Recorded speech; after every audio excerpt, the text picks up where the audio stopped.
Hello, this is Soundout here, and welcome back to another Star Wars The Black Series video. You guys seem to really enjoy the 2019 rundown, so I figured, hey, let's do some reviews in 2020.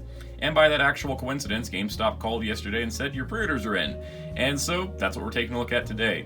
These are the GameStop exclusive, at least in the US, gaming greats, Jedi Knight Revan from Star Wars Galaxy of Heroes, and Heavy Battle Droid from Star Wars Battlefront 2. These figures retail for $24.99 each, and are exclusive to GameStop in the US, as well as being released in February 2020, at least to those that had pre-orders. Now, these figures look like they have a lot of reused parts, so let's take a closer look and see if they're worth it. Heavy Battle Droid. Star Wars Battlefront 2 features heavy battle droids, modified B-1 battle droids armed with heavy blaster rifles and shield emitters to deflect most incoming enemy fire. So taking a look at the Heavy Battle Droid, this figure is going to feel very familiar to collectors of this line, not only for his accessories, but also the figure itself. So let's take a look.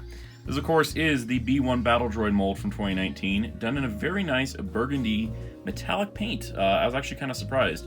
This is something that I thought was really a striking color scheme in Battlefront 2 itself, and so I really like seeing it come to play in an action figure form. And I do think the nice metallic look is very good.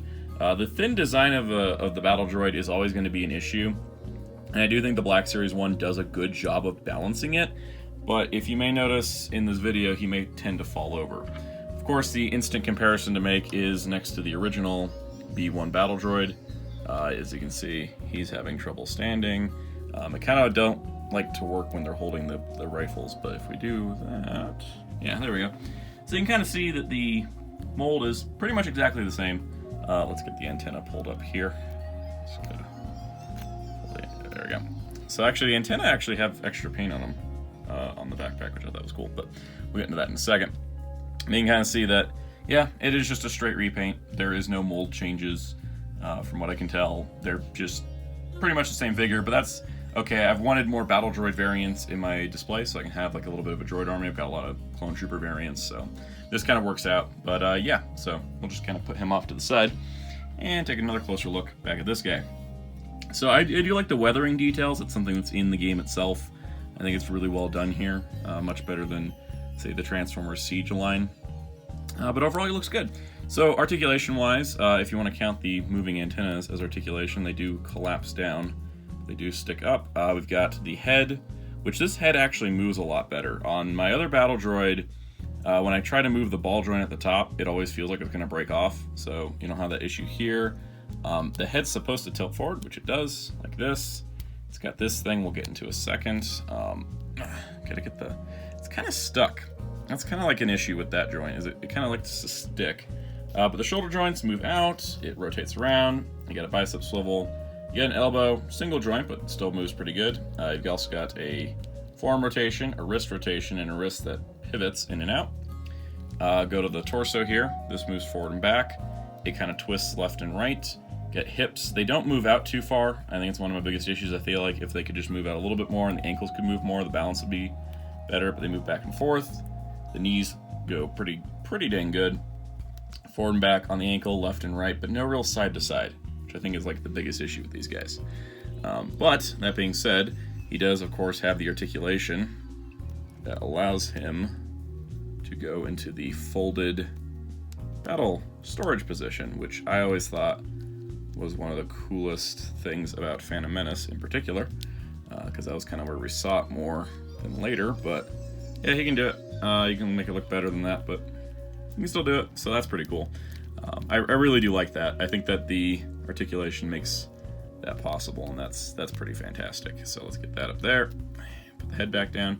So of course, just like with the B1, he's got two different backpacks. So you can take this backpack off, and you can plug in the, what I like to call the Episode 2 antenna. Since the Geonosian battle droids and the further models after that didn't need the big backpack to operate, just the small one with the antennas. You can see they painted them pretty consistently, which is pretty cool. So you can kind of have that more streamlined effect. But I've noticed with this, he doesn't have any counterbalance. This is then the one issue of the antenna on the other one. So he doesn't have the balance, but if you swap it over to the backpack, like so, it actually helps balance the figure out. So I kind of tend to leave that on, but it's nice to have the option. Of course, he's got the standard B1 battle droid gun, or blaster, which has a little peg that will peg into the backpack like that. So you got that going. You can also hold it kind of well, sort of. Always kind of like a little tricky, but you can get them to hold it, which is pretty good. But again, it's going to be that issue of balance. So they are basically walking sticks. Now, the interesting part is he does come with a Stormtrooper rifle. This is because in Battlefront 2, the heavy class on the dark side just has the same weapons, no matter which faction you're playing as. So yeah, there's battle droids running around with Stormtrooper rifles in the game. That's a thing that happens. So you can actually have him hold it, and I found that he actually balances pretty good with this one, because it's a lot lighter than the blaster. So you got that. Not perfect, still much better. And then he comes with the giant First Order cannon that the heavy First Order Stormtrooper came with, so that's pretty neat. This is actually my favorite way to display him, because I think it's like overkill for a battle droid, just like a standard size battle droid. But he actually holds it pretty dang good. That handle moves too, which is nice. I kind of tend to do it this way because the kind of trigger finger hand doesn't fit around the gun. But you can kind of do it like that. And then if you add the this is where balance gets tricky. If you add the B1 blaster, and then if you just get his legs positioned just right.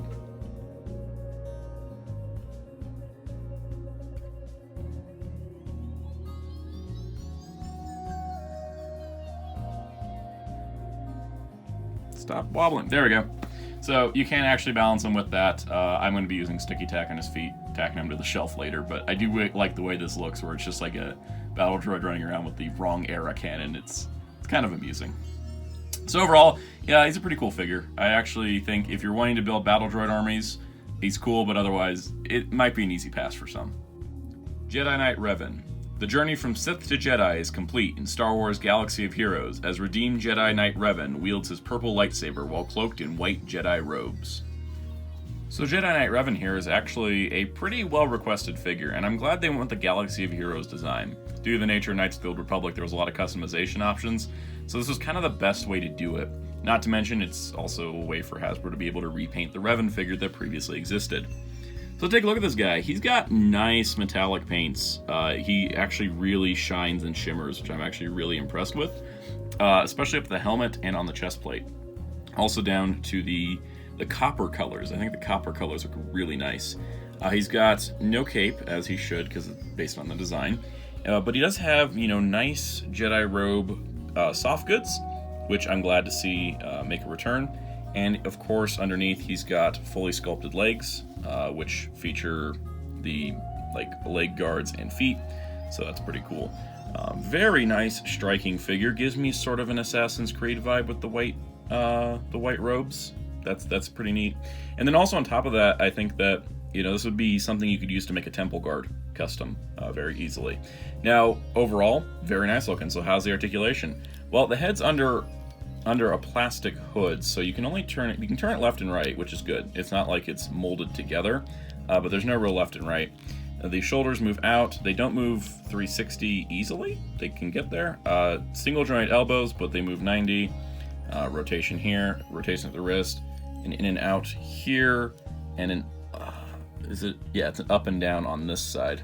That way you can get proper lightsaber poses. That's a little stuck on there.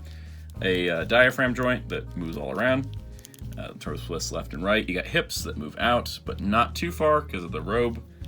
Forward, back. You've got under here, thigh swivel, double jointed knee, as well as forward and back ankles and left and right. So much better articulation than the battle droid, but pretty standard for lightsaber wielding characters in Black Series. Now, speaking of lightsabers, let's talk about his lightsaber, because it is actually, reused. So he does come with the purple lightsaber. The original Revan came with the red and purple. But you can see the blade is actually thicker. The blade does come out, but it is the new thicker blade system that they introduced in 2019. When you compare it to the previous Revans, I think it was 2016, it was a much thinner blade. And actually, I think the hilts are the same mold. It's just that the blade is a lot thicker. Also, the hilt was kind of bent on mine, so I'm kind of trying to balance that out with the rotation there. It's a little... Okay, that kind of fixed it. I may end up using this one on him, just because. But yeah, so that is the same hilt, but the blade is now the thicker blade. But you can get him some cool poses. I definitely like that because of the extra articulation. You can pull off this classic pose, which looks really cool. I think it looks very, very impressive for being a Jedi Knight. He does have kind of like a little bit of a Sith vibe, but it's that kind of redeemed Revan look, which is pretty awesome. And honestly, like outside of that, let's go to the fact that this is our second Revan Black Series figure. You know, it's actually pretty impressive. I wasn't expecting us to get a second one.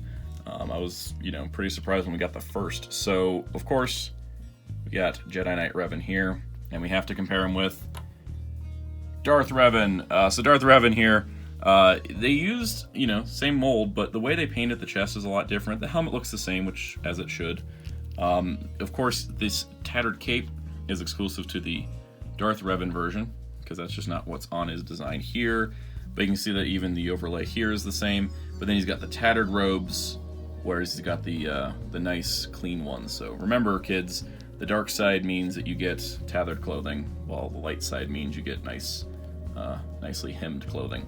Also, of note, the legs are the same underneath. They're just painted to fit the new color scheme. So this is pretty cool. If you even want to go crazier, you can just have him go into to lightsaber wielding poses and have like Revan in a I don't know which side I should be dueling pose thing, which me not actually knowing if that actually ever happened.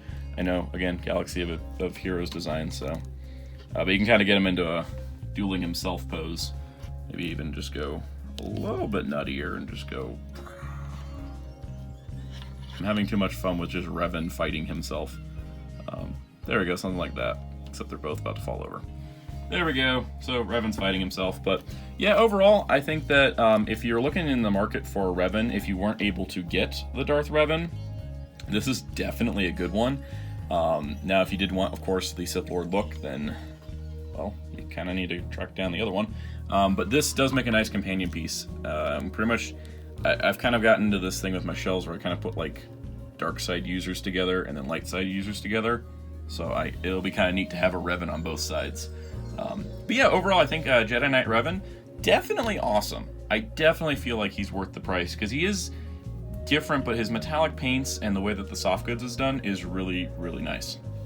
Just a quick note on the boxes, they are a matte finish, which I really like. They have different color side banners and interiors based on which character it is, which is awesome. I want to see more of that.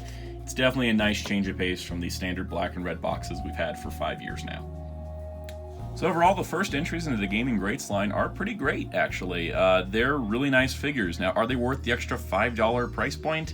I'm going to say yes for Revan, because he does have a lot of newness and a unique look to him, and the metallic paint is nice, but maybe not for the Battle Droid. The Battle Droid kind of makes up for it by coming with, 2 extra guns, but the Revan just has a cool factor. So it all depends on your personal preference. These two being specifically video game characters means there is a part of the fandom that just doesn't care. They're not in the movies or TV shows, so parts of the fandom just won't want them. But if there's something you do want to get, I recommend checking your local GameStop, asking the nice, wonderful employees there, who are hopefully nice and wonderful. I can't guarantee any of that, to see when they're going to be getting some more in, because, yeah, definitely. I think most people are going to go after Jedi Knight Revan, whereas a lot are going to be skipping the Battle Droid. But if you are trying to army build Battle Droids, it's a nice new variant to have. I hope you enjoyed this video. If you did, please leave a like and subscribe for future Star Wars videos, including the upcoming Star Wars Galaxy's Edge box sets, which I should be getting soon to do review for all of you out there. Also check us out on Patreon at patreon.com/Soundout12 if you're in a position to help support the channel. Also be sure to check out our graphic artist on Twitter at DarkClaw643. Check out hero-club.com for all of your Star Wars news and more. And until next time, this is Soundout saying goodbye.